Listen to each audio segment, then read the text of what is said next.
It's time to sharpen your axes and don your best flannel. We're adding a new string to your bow with the 110 Woodcutting and Fletching update. I'm Mod Stew. I'm Mod Mickey. And I'm Mod Breezy. And today, we're talking about our latest 110 update with Woodcutting and Fletching.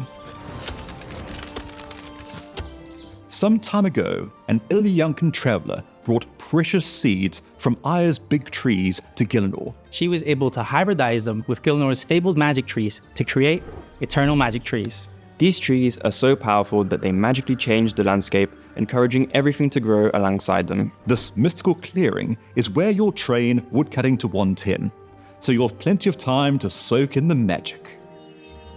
Woodcutting and fletching are natural companion skills. You'll chop the logs, then fletch them into useful tools and powerful weapons. Similar to other 110 skills, this update brings a new resource to use in your adventures.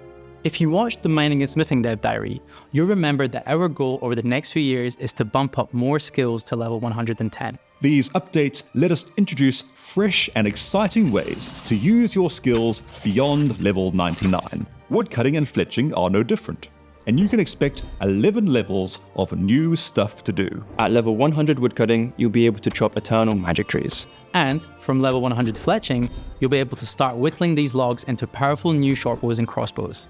You'll also be able to use these eternal magic logs for new tier 100 primal bolts and arrows. And of course, chopping eternal magic trees will give you loads more experience to help you on your way to 110.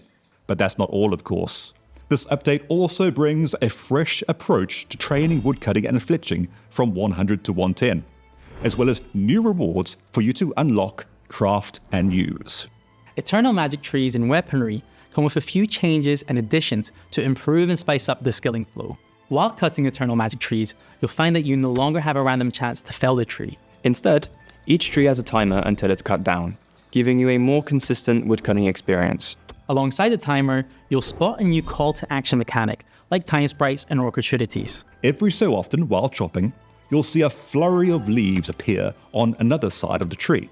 Move over to the side of the tree and start chopping again, and you'll find yourself under the effects of a new buff, giving you a variety of bonuses, including more XP and an increased chance to find birds' nests. That's not all for woodcutting, however.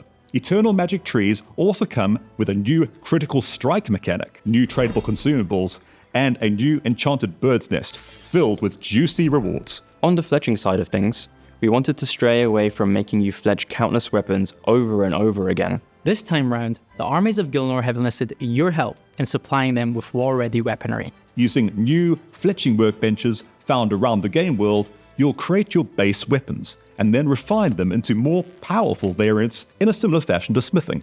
From here, you have the option to use the weapon for yourself or prepare it for military use, sacrificing it for a huge chunk of experience. This process results in a smoother experience to gain fletching XP without needing to constantly worry about bowstrings and crossbow limbs. But that's not all. We've also made some quality of life improvements to creating primal ammunition. Instead of making 50 primal bolt tips from a primal bar, you'll make 75, matching arrowhead quantities. As well as this, primal arrows and bolts will be made in the exact same way. Once you have your headless eternal magic shafts, simply choose whether it's arrowheads or bolt tips that you want to attach to them. And finally, we've also made consistent the number of actions and quantity of primal arrows and bolts you make per action, rather than 15 and 10 respectively.